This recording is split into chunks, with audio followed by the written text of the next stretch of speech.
I'm Audrey Crawford, 32 years old. 2 months ago, on Thanksgiving night, in front of 30 relatives, my parents handed my sister a $13,000 cruise package and gave me a crumpled $2 lottery ticket with a mocking smile. This is all that's appropriate for your situation, Audrey, my mother said. Her voice carried across the dining room, loud enough for everyone to hear. They laughed. All of them. They didn't know that little ticket would change everything.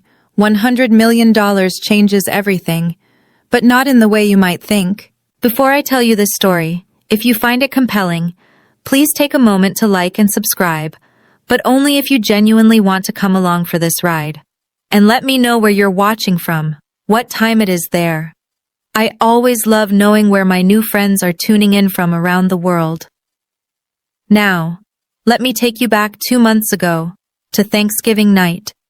The night everything began to crumble, the Crawford family Thanksgiving was always a production. Not in the warm Hallmark movie sense, more like a stage where everyone performed their assigned roles. I pulled into my parents' driveway at exactly 5 o'clock, carrying a homemade autumn salad and a bouquet of dahlias I'd grown myself. The flowers were deep burgundy, perfect for the season. I'd spent 3 months nurturing them. My mother opened the door before I could knock. "Oh, Audrey." Her eyes flicked to the bouquet, then away. "Still playing with plants, I see." Behind her, I heard squealing. Vivian had arrived. Mom rushed past me, arms outstretched. "There's my girl! Oh, that dress is stunning. Is it new?" I stood in the doorway, holding my flowers, watching my mother embrace my sister like she hadn't seen her in years. It had been 2 weeks. Inside, the house buzzed with relatives, aunts, uncles, cousins I barely recognized. Dad sat in his leather recliner, deep in conversation with Marcus, my brother-in-law. He didn't get up when I entered. Just a nod, barely a glance. "Audrey, good, you're here," Dad said, not looking away from Marcus. "We need help setting the table." Of course, I was here to work. The living room formed a semicircle around Marcus as he described his latest real estate consulting deal. Everyone leaned in, captivated. I knew better. Marcus was slippery. But I had no proof, just instinct. Aunt Marlene caught my eye across the room. She gave me a small, sad smile. Later, as I arranged napkins alone in the dining room, my mother introduced me to a distant cousin. "This is Audrey, my younger daughter. She does gardening, I think? Something with plants?" "Landscape architecture, Mom. I design green spaces for corporate buildings." She waved her hand. "Same thing, dear." I kept folding napkins. Some battles aren't worth fighting. Not yet. I was refilling the water pitcher when I heard them. The kitchen door was slightly ajar, and voices drifted through. Mom, Dad, Vivian. They were speaking in that hushed, conspiratorial tone families use when they think no one's listening. "The cruise leaves December 15th, Mom was saying. 2 weeks in the Caribbean. The whole family, you, Marcus, the kids, your father and me, even Grandma Grace, if she's feeling well enough." My hand froze on the pitcher handle. "What about Audrey?" Vivian asked. Not concerned, just acknowledging my existence. Silence. Then Dad cleared his throat. "She's busy with work. Besides, a trip like this is expensive. We don't want to burden her." They hadn't asked if I was busy. They hadn't asked if I could afford it. They'd simply decided I wasn't worth including. I pushed the door open. "I'm not invited?" 3 faces turned. Mom's smile tightened. Dad suddenly became very interested in his coffee cup.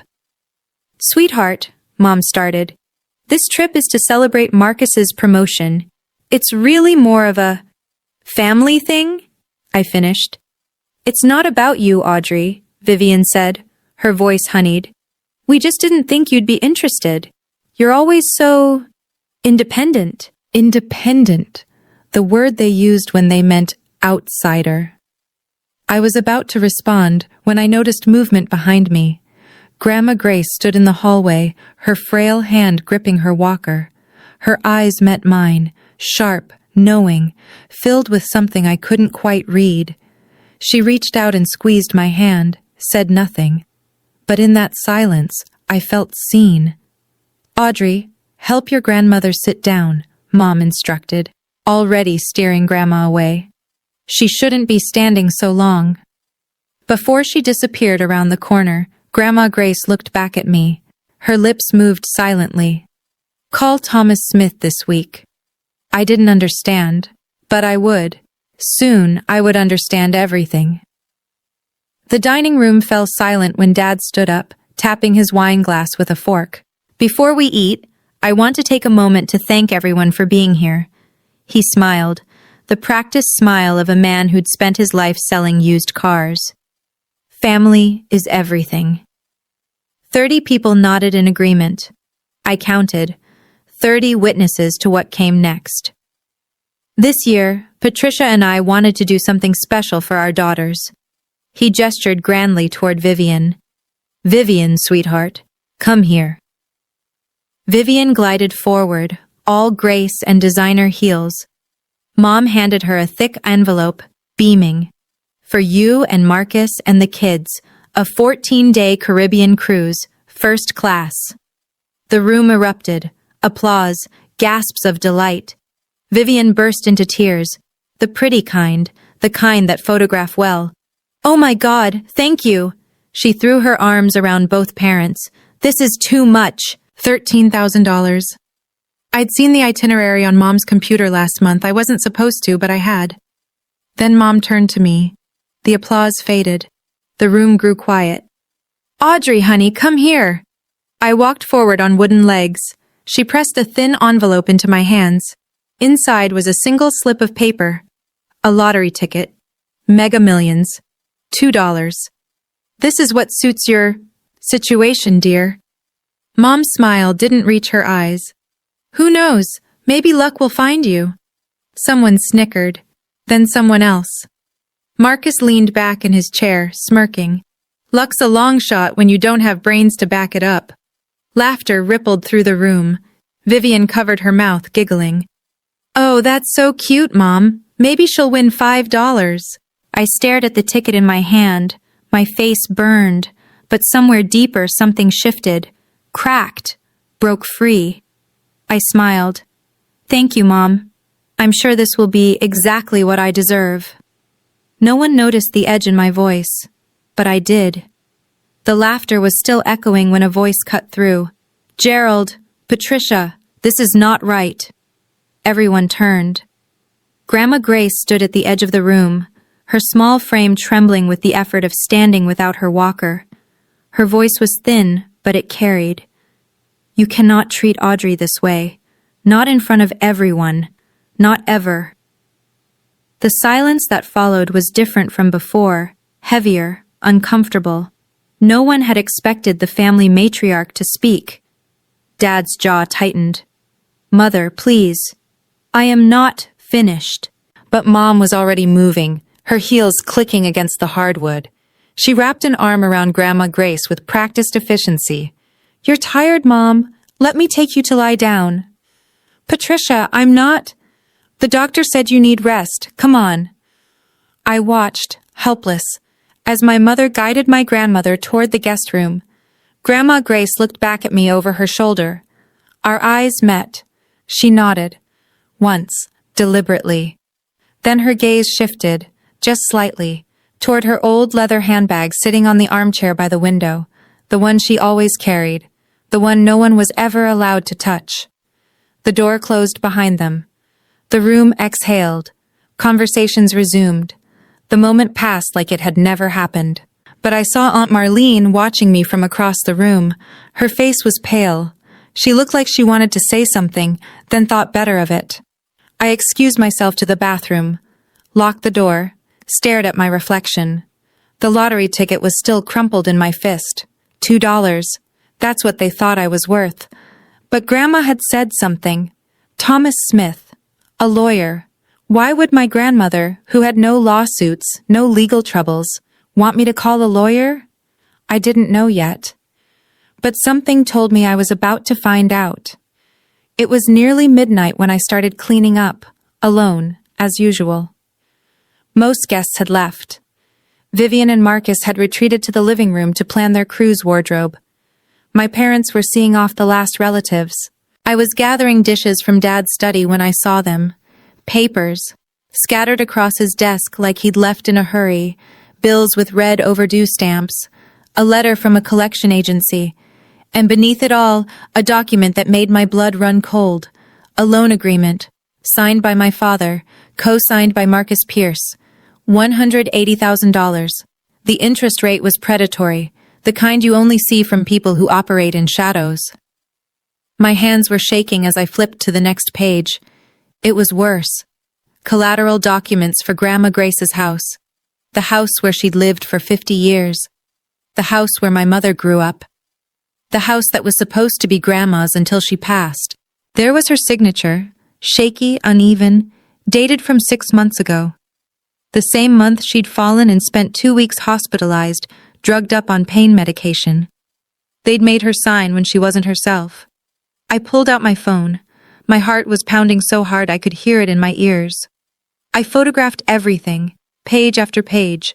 I didn't know what I would do with these pictures. I didn't have a plan. But I understood something now. The favoritism wasn't about love. It wasn't about Vivian being the golden child. I was the threat. I was the one who might ask questions, who might notice things that didn't add up. They needed me small, silent, invisible.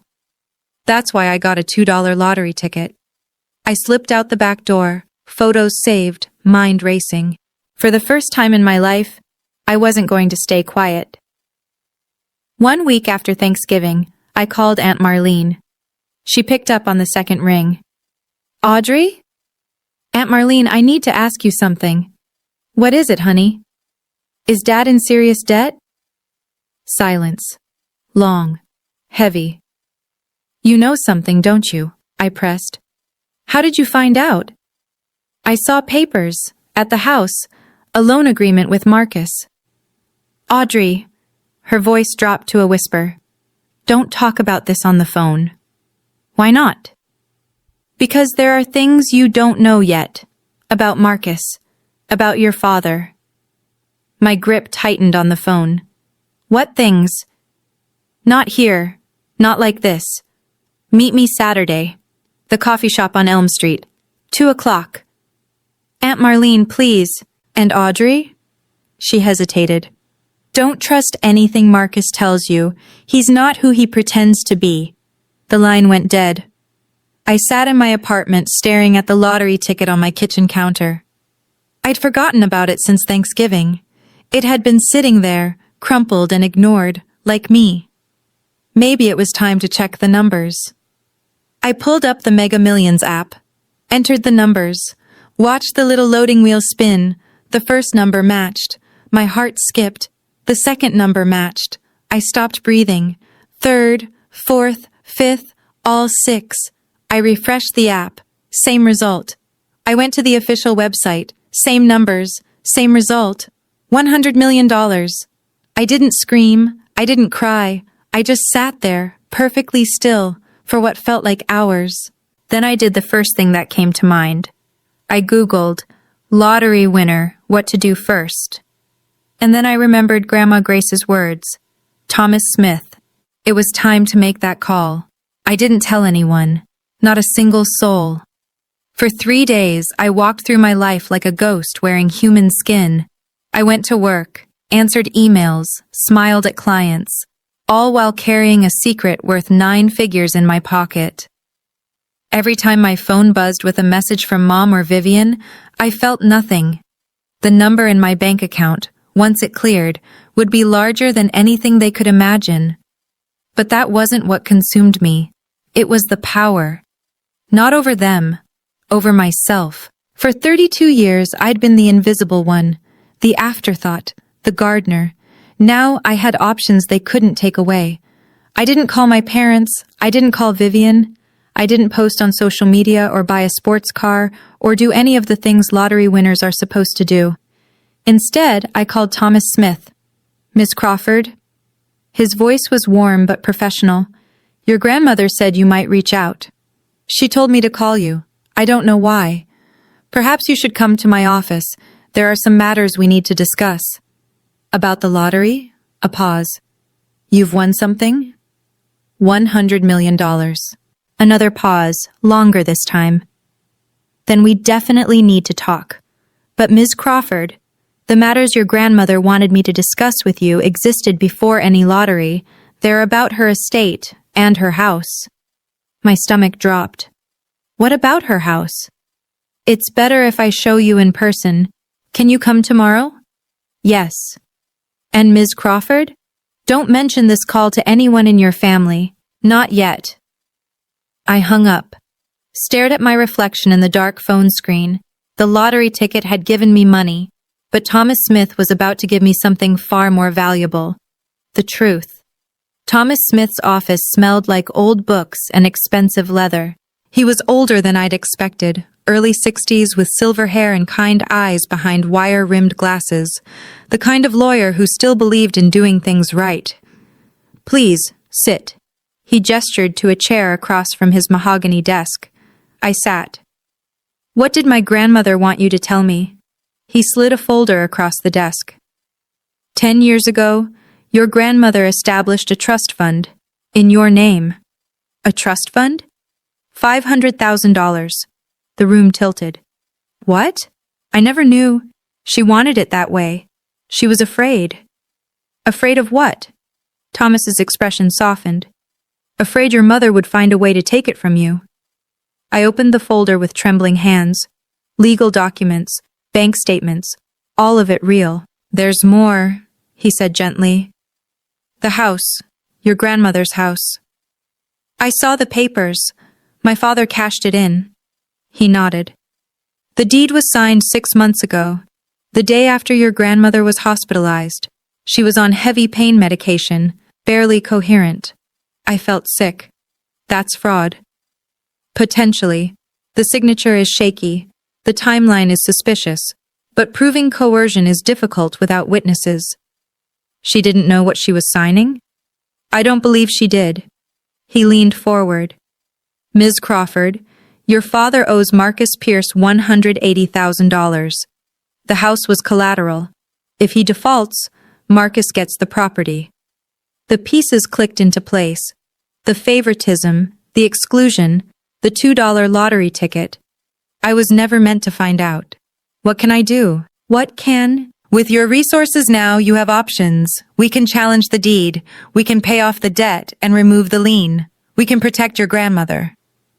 I looked at the trust fund documents, $500,000 from Grandma Grace, $100 million from a crumpled lottery ticket. Let's protect her. Okay, let me pause here for just a moment. I know what you're thinking. Audrey, what are you going to do? Are you going to get revenge? But this isn't a revenge story. This is a story about truth. If you want to find out what happens next, let me know in the comments. Have you ever been treated unfairly by your own family? Hit that like button if you're on my side. Now, let me tell you what Aunt Marlene revealed. The coffee shop was nearly empty when Aunt Marlene arrived. She looked different than at Thanksgiving, older somehow, tired. She slid into the booth across from me, clutching her purse like a lifeline. Thank you for meeting me, I said. I should have said something years ago. Her voice was barely above a whisper. But Patricia, you know how she is. Tell me about Marcus. Marlene's hands trembled as she reached for her coffee. He's not a consultant. Not really. He lends money to desperate people with interest rates that would make a loan shark blush. I suspected something. There's more. She pulled out her phone, scrolling through her gallery. 2 months ago, at your parents' anniversary party, Marcus left his phone unlocked on the counter. I wasn't snooping. I was just looking for mine. She turned the screen toward me. Text messages between Marcus and someone named Diana. The words were explicit, romantic, and damning. Can't wait until this is over. Once the house deal closes, I'm out. What about Vivian? She served her purpose. Divorce papers are already drafted. I stared at the screen. He's cheating on her. For 8 months, Diana is his assistant. Marlene's eyes welled up. I wanted to tell Vivian, but I was scared. Marcus, he's not someone you cross. Does Vivian know? I don't think so. She's so wrapped up in being the perfect wife, the perfect daughter. She doesn't see what's right in front of her. I sat back, processing. My sister wasn't my enemy. She was another victim. She just didn't know it yet. Thank you, Aunt Marlene. I reached across the table and squeezed her hand. You did the right thing. She wiped her eyes. I'm sorry I waited so long, Audrey. I'm so sorry. It's not too late, not yet. The nursing home smelled like antiseptic and fading flowers. Grandma Grace's room was small but sunny, with windows overlooking a garden that desperately needed professional help. My professional help. She looked smaller than I remembered, frailer. But when I walked in, her eyes lit up with the same sharpness I'd always known. Audrey. She reached for my hand. You came. Of course I came. I pulled a chair close to her bed. Grandma, I talked to Thomas Smith. Her grip tightened. Good. He's a good man. Why didn't you tell me?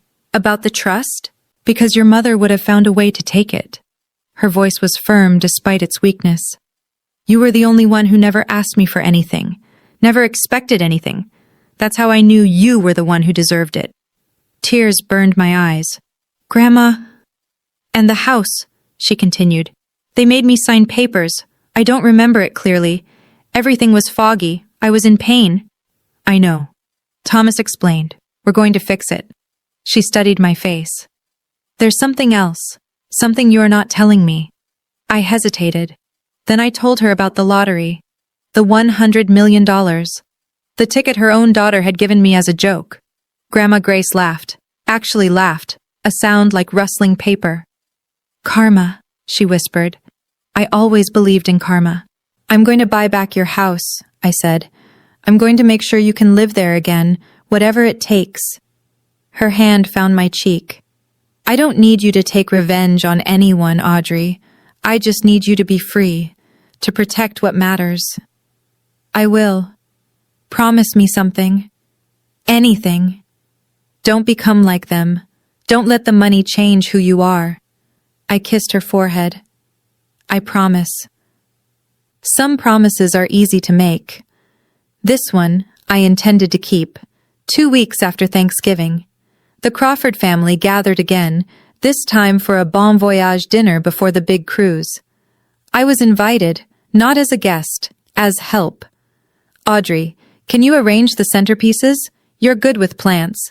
Audrey, the caterer needs direction. Handle that? Audrey, make sure Grandma Grace's nurse knows we'll be gone for 2 weeks.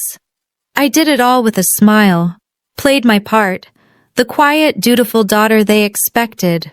No one knew about the lawyers working overtime on my behalf. No one knew about the LLC I'd formed to claim my winnings anonymously.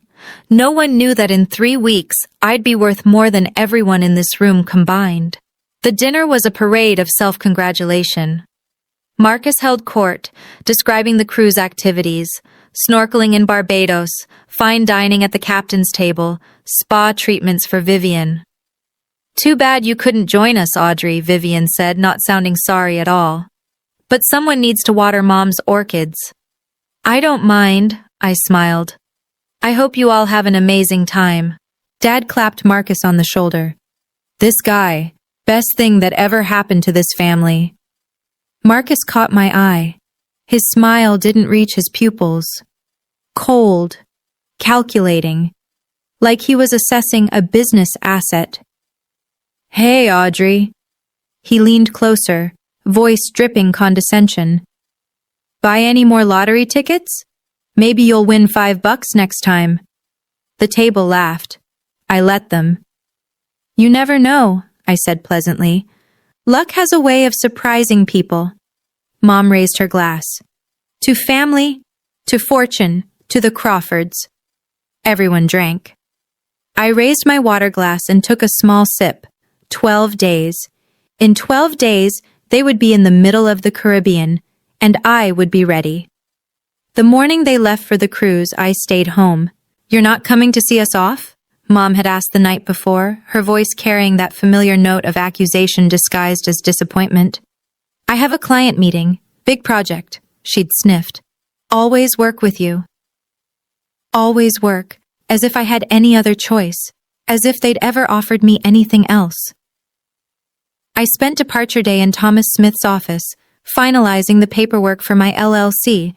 The money would clear within the week, after taxes, roughly $62 million, more than enough for what I had planned. I was reviewing documents when my phone buzzed. Vivian. "Audrey, something's wrong with Dad's credit card. It got declined at the port. Can you transfer $500? I'll pay you back." I stared at the message. The irony was almost too perfect. The first time in my entire life that Vivian had asked me for money. I knew why the card was declined. The debt was catching up. Marcus wasn't covering it like he'd promised. The house of cards was starting to wobble. I typed back, "I don't have $500 to spare right now. Ask Marcus. He's the financial consultant." 3 dots appeared. Disappeared. Appeared again. Never mind, we figured it out. I didn't ask how. I didn't care. What mattered was that they were on that ship now. All of them. Mom, Dad, Vivian, Marcus, trapped in the middle of the ocean for the next 2 weeks. I turned back to Thomas. "How soon can we file the challenge on the house deed?" "Monday, once you're ready to make your move." I looked out his window at the city below. Somewhere out there, a cruise ship was sailing toward the Caribbean, and I was preparing my own kind of voyage. Day 3 of the cruise. I posted a single Instagram story. Just me, standing in front of Grandma Grace's house. The house that was supposedly no longer hers. The caption was simple. "Home renovation project starting soon." I knew Dad would see it. He checked social media obsessively. It was his only way of knowing what his daughters were really up to.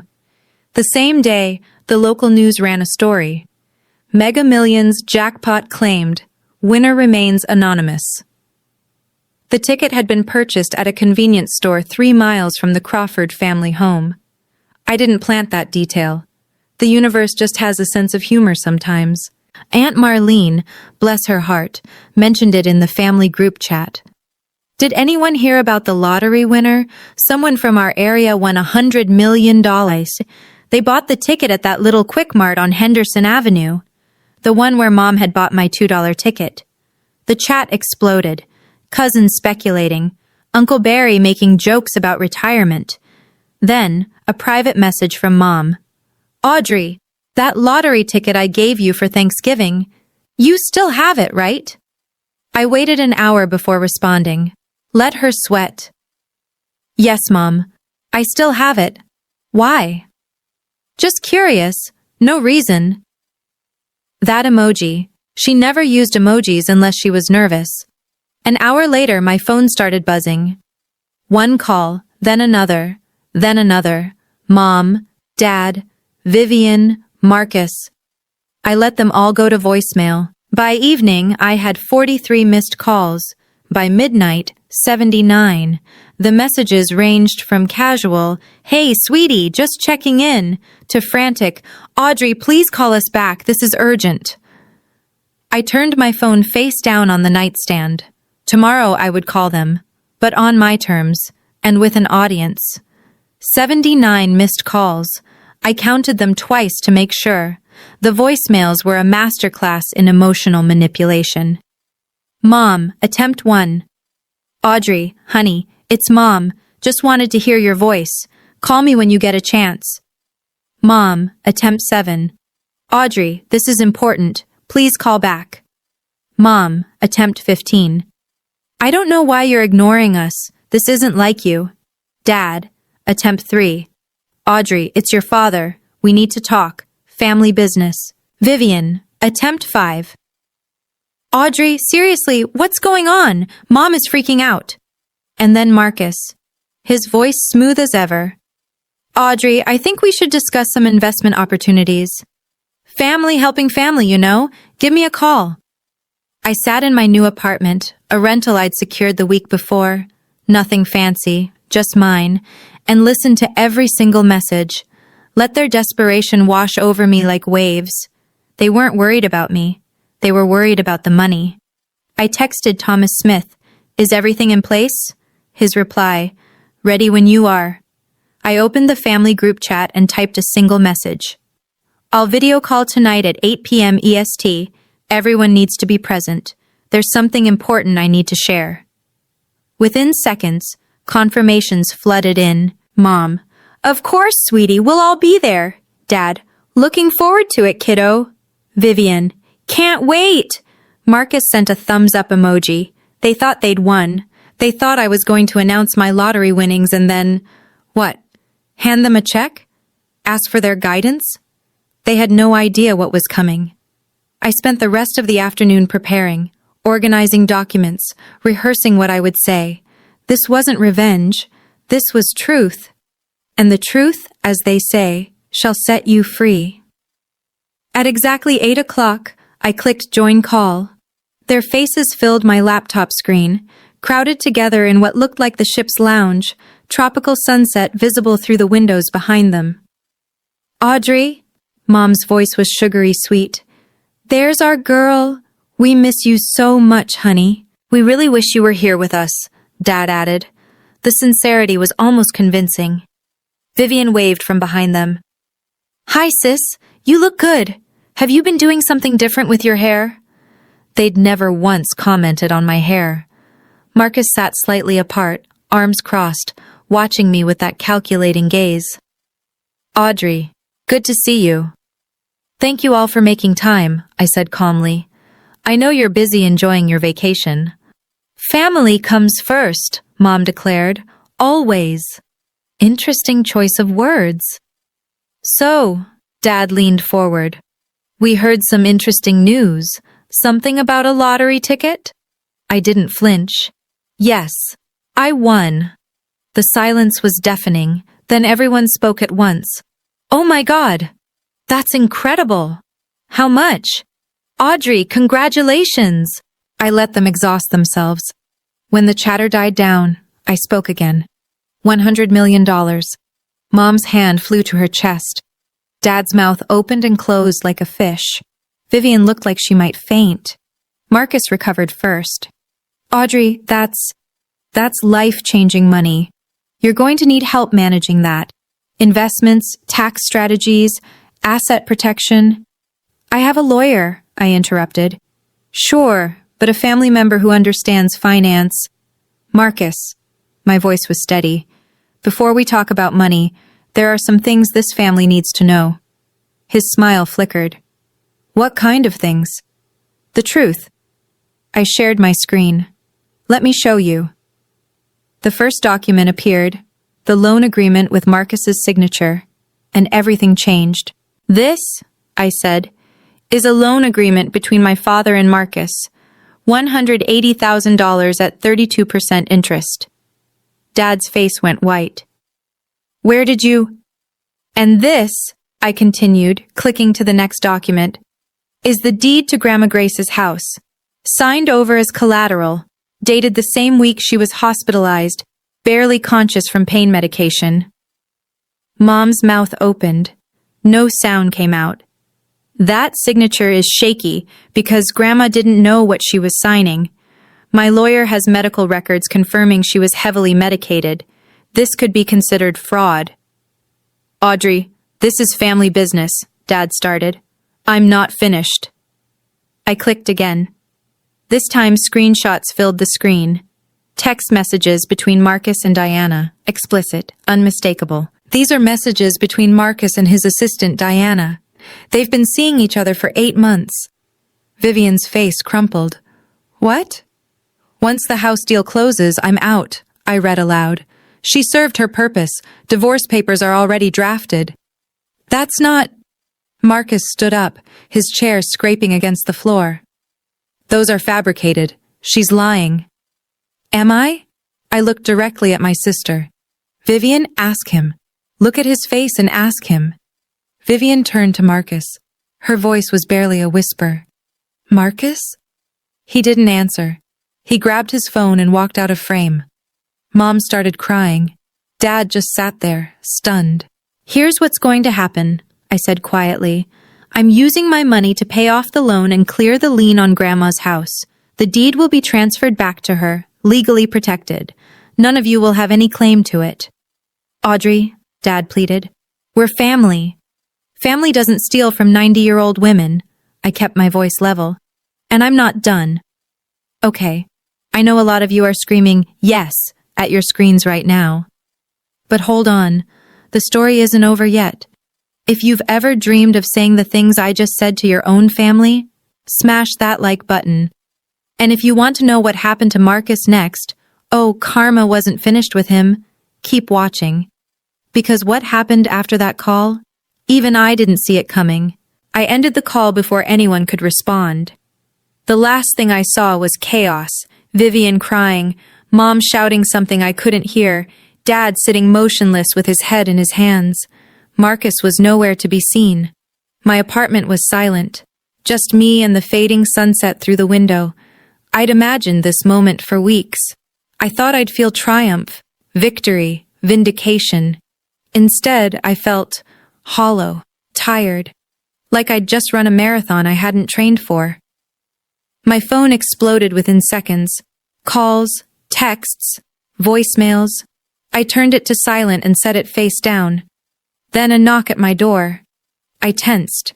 No one knew I'd moved. Through the peephole, I saw Aunt Marlene. She looked as exhausted as I felt. "How did you find me?" "Thomas Smith gave me the address. I hope you don't mind." I let her in. She took one look at my face and pulled me into a hug. "You did good, honey. You did what none of us had the courage to do." "Did I?" My voice cracked. "I just destroyed my entire family on a video call." "No." She pulled back, holding my shoulders. "They destroyed themselves years ago. You just turned on the lights." My phone buzzed. A text from Vivian. "I didn't know about Marcus. I swear I didn't know. I'm so sorry about everything. I need time to think, but I'm sorry." I read it twice, 3 times. "What do you think?" Marlene asked. "I don't know." I set the phone down. "I don't know if she's sincere. I don't know if anything will change." "You don't have to decide tonight." She was right. For the first time in 32 years, I had time. I had options. I had freedom. 2 weeks later, Thomas Smith called me with good news. "It's done," he said. "The deed challenge went through faster than expected. With the medical records and the witness testimony from your Aunt Marlene, the bank agreed to void the original transfer." I let out a breath I didn't know I'd been holding. "So the house is still technically owned by the bank. Your father defaulted on the loan payments when Marcus stopped co-signing. But here's where your money comes in." I'd already made my decision. "Pay it off, whatever it costs. It'll be approximately $215,000, principal plus interest, plus legal fees to transfer the deed cleanly to your grandmother's name. Do it." The money was nothing.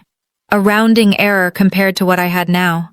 But what it represented, that was everything. "There's one more thing," Thomas said carefully. "I've drafted a protection clause. Once the house is in your grandmother's name, no member of the Crawford family, that includes your parents, can claim any rights to the property. Not during her lifetime and not after.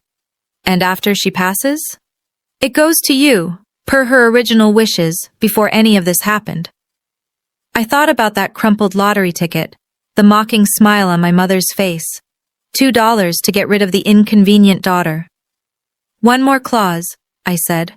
"I want it in writing that my grandmother can live there for the rest of her life, with full-time care if needed, completely paid for." "Already included." I smiled for the first time in weeks. "Thomas, thank you." "Thank your grandmother," he said. "She chose you for a reason." I hung up and immediately called the nursing home. "I'm coming to pick up Grace Mitchell. It's time to take her home." Marcus tried to control the narrative. Of course he did. "The screenshots were photoshopped," he told anyone who would listen. "Audrey is mentally unstable. She's jealous of Vivian's success. She's trying to tear this family apart." It might have worked once, before social media, before Diana. Diana was apparently not pleased about being abandoned mid-scandal.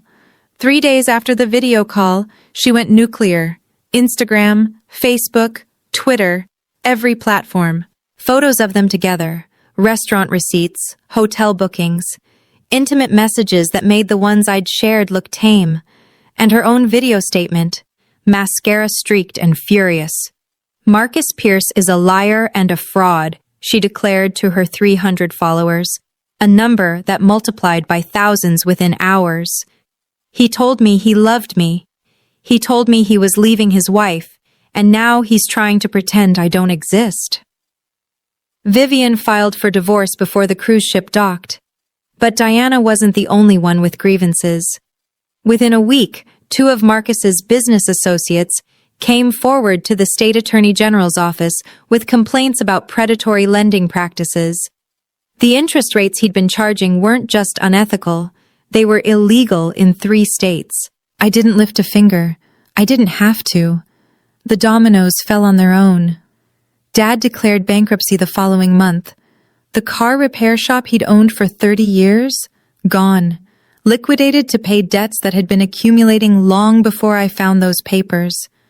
I felt nothing, not satisfaction, not pity, just a strange, peaceful emptiness.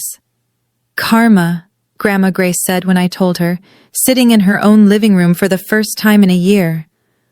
I told you I believed in karma. She squeezed my hand. I squeezed back. Some things don't need words. My mother called me 3 weeks after the video call. I almost didn't answer, but something made me press the green button. Audrey. Her voice was hoarse, like she'd been crying for days. Audrey, you've ruined us. No hello, no how are you, straight to the accusation. I didn't ruin anything, Mom. I told the truth. The truth? She laughed bitterly. Everyone knows now. Everyone. The neighbors. The church. My book club. I've been going to that book club for 18 years, and now they won't even return my calls. I'm sorry that's happening. Are you? Are you really? Her voice cracked. You had everything. $100 million. You could have helped us. You could have saved your father's business. You could have... I could have covered up fraud? I kept my voice steady. I could have pretended Marcus wasn't a cheating predator. I could have let you keep Grandma's house. We're your family. So is Grandma. Silence. Mom, I said quietly, I'm not blocking your number. If you ever want to have a real conversation, one where you acknowledge what you did, not just what you lost, I'll be here. But I won't listen to you blame me for consequences you created. You're so cold. When did you become so cold? I learned from the best. She hung up. It was the last time we spoke for 6 months. Dad never called at all. I heard through Aunt Marlene that they'd moved into a small apartment across town. He was working as a mechanic for someone else's shop now. Mom had taken a job at a grocery store. I didn't gloat. I didn't feel vindicated. I just kept living my life. Because that was always the point. Not to punish them, but to finally live free. The letter arrived 3 months after the cruise. Not an email, not a text. A handwritten letter, 2 pages long, on pale blue stationery.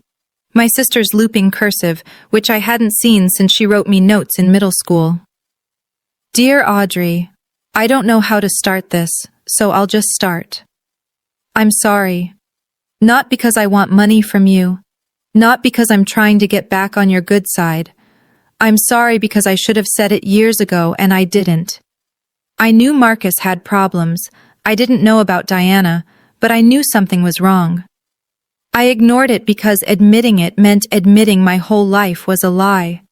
I knew Mom and Dad treated you unfairly. I told myself it wasn't my business. I told myself you were fine. You were always so independent, so capable. You didn't need me to defend you. That was a coward's excuse. You were my little sister. I should have defended you anyway. The divorce is finalized. I'm starting over. I don't know what that looks like yet, but I know it has to be different. You don't have to forgive me. You don't owe me anything. I just wanted you to know. I see you now. I see what I missed for 30 years. I'm so sorry. Love, Vivian. I read the letter 3 times. Then I folded it carefully and put it in my desk drawer. I didn't write back, not yet. But for the first time, I felt something shift. A door that had been locked for years creaking open, just slightly. We met for coffee the following month. It was awkward, stilted. Neither of us knew how to be sisters anymore. But we were trying, and that was a start. Grandma Grace came home in April. I was there when the nursing home transport van pulled into her driveway. The same driveway where I'd skinned my knee learning to ride a bike. The same driveway where she'd stood waving goodbye after every visit, shrinking in the rearview mirror until she disappeared. She was smaller now, frailer. But when the attendant wheeled her up the ramp I'd installed, her eyes found the garden, overgrown, neglected, but still there, and she smiled. "It needs work," she said. "I'm going to fix it," I promised. That's my specialty, remember? I'd spent the previous month preparing the house. New accessibility features, a hospital bed in the master bedroom, round-the-clock nursing care on standby, the best of everything money could buy, because for once, I had money to spare. We sat in the sunroom that afternoon, watching goldfinches at the feeder I'd installed. "You did all this?" she asked, gesturing at the renovations. "It's your house. It should be comfortable." She was quiet for a long moment. Then, "Your mother called me last week." I tensed. "What did she say?" "She wanted me to talk to you, to convince you to come back to the family." "What did you tell her?" Grandma Grace turned to look at me directly. Her eyes, despite her age, were sharp as ever. "I told her that you never left. That family isn't about showing up for Sunday dinners. It's about showing up when it matters." She reached for my hand. "You showed up, Audrey. When everyone else saw what they could take from me, you saw what you could give." I blinked back tears. "I just did what was right. That's the hardest thing to do. And you did it anyway." We sat together until the sun went down. No more words needed. 1 year later, I barely recognized my own life. I still worked. Not because I needed the money, but because I loved what I did. My landscape architecture firm had expanded. 2 new employees, an office with actual windows, and a waiting list of clients. I'd designed 3 public gardens in the past year alone. The lottery money sat mostly untouched in diversified investments. I'd bought a modest house near Grandma Grace, nothing flashy, just enough space for me and the dog I'd finally adopted, a rescue mutt named Clover, who loved to dig in my test gardens. The foundation was my real legacy. The Grace Mitchell Foundation awarded scholarships to young women pursuing careers in the arts, painting, music, design, anything creative. Women from families who didn't understand them, women who'd been told their dreams weren't practical, their talents weren't valuable, their voices didn't matter. Each acceptance letter I read felt like a small act of defiance. Take that, universe. Take that. Every parent who ever said, "But how will you make money?" I visited Grandma Grace every day. Some days she was sharp, full of stories about the past. Other days she was tired, and we just sat together in comfortable silence, watching her garden grow. "Your tulips are coming up," I told her one afternoon. "You planted those," she reminded me. "They're still yours." She smiled. "Everything good I have is because I shared it with people who appreciated it. Remember that." I would. I was living proof of it. The money didn't make me happy. It gave me options. Freedom from other people's expectations, room to breathe. Happiness came from somewhere else entirely, from work that mattered, from relationships built on truth, from the simple act of being exactly who I was. People ask me about my family sometimes, where they are, if we've reconciled. The honest answer is complicated. My parents live in a small apartment across town. Dad works as a mechanic. Mom works at a grocery store. They're stable but struggling. Not destitute, but nothing like the life they once imagined for themselves. We communicate occasionally. Dad sends a text on my birthday. Hope you're well. Love, Dad. I respond, thank you. Hope you're well too. That's the extent of it. Mom has never apologized. She's called a few times, usually wanting to complain about her circumstances or hint that she could use some help. I listen politely, then change the subject. Sometimes she hangs up in frustration. Sometimes we manage a few minutes of civil conversation before the resentment creeps back in. I'm not ready to let them back in. Maybe I never will be. That's okay. Forgiveness isn't something you owe to people who hurt you. It's something you give yourself, when and if you're ready. Vivian is different.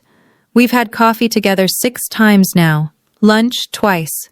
We text occasionally, not every day, but enough. She's rebuilding her life, new apartment, new job, new therapist helping her understand how she ended up with someone like Marcus. We're not close. Not yet, maybe not ever, but we're trying. I didn't realize how messed up our family was until I got out, she told me last month. I thought that was normal. I thought I was lucky. We both believed what we had to believe to survive. She nodded. Didn't cry for once. Progress. As for Marcus, I don't know where he is and I don't care. Some people don't deserve space in your thoughts. I've made my peace. I'm moving forward. That's enough. People always ask me the same question. Did $100 million change your life? The answer surprises them. No, not really. What changed my life was a moment. A single crystallizing moment when I realized that I had spent 32 years waiting for people to see my value. And they never would. Not because I wasn't valuable, but because they weren't looking. The lottery ticket was a gift. Not because of what it was worth, but because of what it revealed. The people who should have loved me only cared when they thought I had something they wanted. That revelation was worth more than any jackpot. If you're watching this and you're in a family that doesn't see you, I want you to know something. You don't need $100 million to free yourself. You don't need luck. You don't need permission. You need one decision: to stop letting other people define your worth. Set your boundaries. Walk away from tables where you're only invited to serve. Build your own table if you have to. The money gave me options, but the power was always mine. I just didn't know it until someone handed me a $2 lottery ticket with a smirk and thought they'd put me in my place. They put me in my place, all right. Just not the one they expected. I'm Audrey Crawford, 33 years old, landscape architect, dog mom, granddaughter, philanthropist, and most importantly, I'm a woman who finally chose herself. That's the real jackpot. Thanks for listening to my story. If you've been through something similar, drop your story in the comments. I read every single one. Like and subscribe if this resonated with you. And check the description for more stories like this one. Until next time, know your worth, and don't let anyone hand you less. Thank you so much for staying with me until the end of this journey. If you've ever felt invisible in your own family, I see you. Drop